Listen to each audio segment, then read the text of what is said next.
Yun, magandang umaga at pagpalain po tayo ng ating Panginoon sa umagang ito.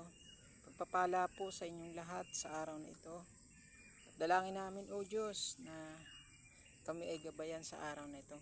Ngayong umaga nais ko po lang na ipakita sa inyo yung katulong ko dito sa sa farm, dito sa aking sitawan o sa gulayan.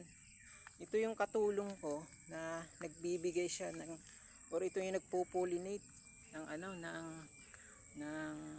aking sitaw. Kung mapapansin mo, yun, sinusundan ko lang siya. Ito yung bee, kulay itim. Ayan. Ayan siya, ayan. Saan na yan, nawawala. Ayun. Ayun, tingnan nyo.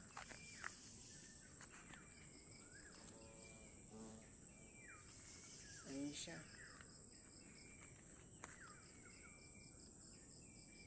Ayan, nakikita nyo po ba yan?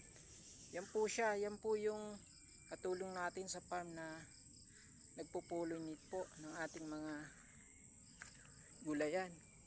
So pag nakakita po kayo ng ganyan, huwag po niyong papatayin kasi kasama natin yan, katulong natin yan sa farm. Ayan, iniisa-isa niya.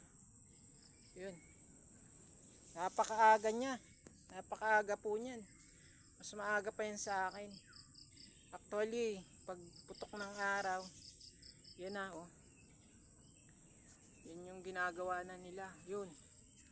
Tapos hahanap uli sila. Saan na yung iba? Kasi nagkailan po yan.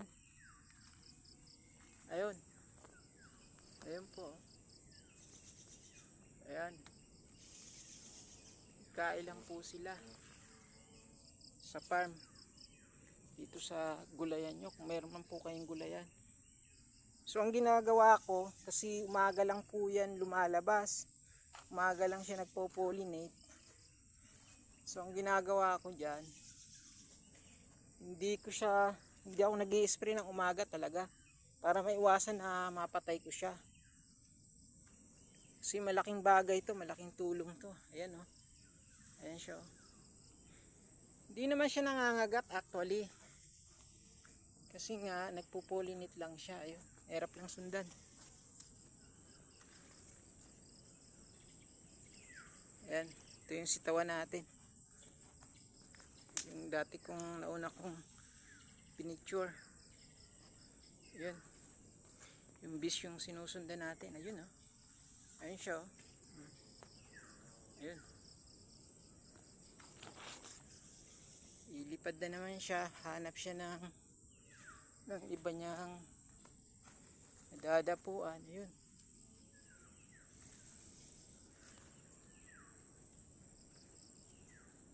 So halos iniisa-isa nila yan.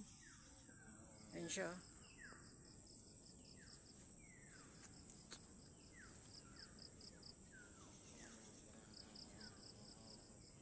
Yung halos buka na, yun ang inaano nila.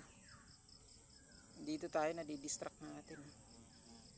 Akala mo kakagating ganyan, pero hindi po yan. Mabait po yan.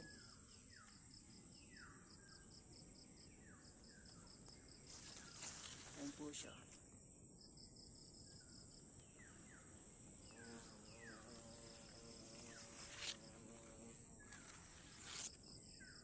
So ganun po yun. Ganun po yung ginagawa nila sa umaga. Talagang mapapansin nyo, nagpo-pollinate sila. Katulong mo yan sa farm. Ayun, oh.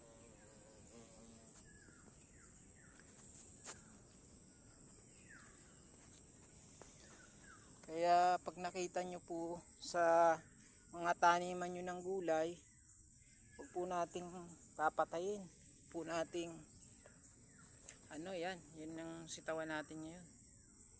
Ayun, may isa. Tatlo po yung nandito. Ayun. Para makita natin kung ano ginagawa niya talaga. Ayun. Pansin tayo. Tumakas. So yun. Yun po yung malaking tulong.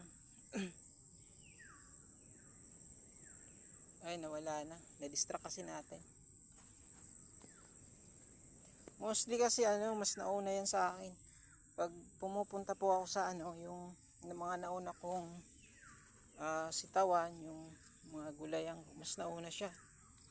Kahit yung ampalaya, ganun din. Nung una, parang tangka ko siyang patayin. Pero nung mapagmasdan ko sila, hindi ko na ginawa. Gawa nga ng katulong pala yun.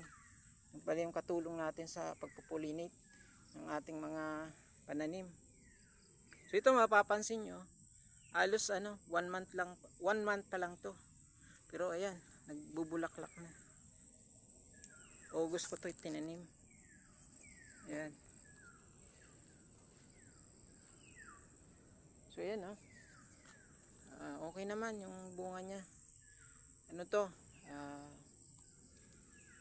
Binhito ng S-twist. Galante. Ayun. Ayun, wala na. Wala na sila. So yun lamang po. I-share ko sa inyo kung itong bee na to. Hindi ko lang alam kung anong klaseng bee to eh. Kasi merong bee yung tinatawag na yung kinukulture, yung kinukuha natin ng honeybee, pero hindi po siya, iba po yun. So meron ako doon na wild honeybee. So papakita ko sa inyo uli yung kung anong klase ng wild honeybee. Pero yun yung kinukulture, yung talagang inaalagaan. Ayun. Ito yung sitawan natin. Ayun, meron pang isa.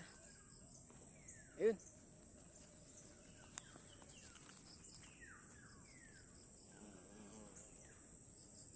So yun. Ayun na, layo na. Umalis na naman. So yun lang po.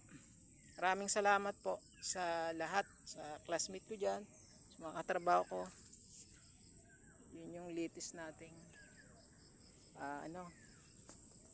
video para makita nyo yung baga ginagawa talaga sa farm. Ayan. Maraming salamat at mapagpalang umaga sa ating lahat.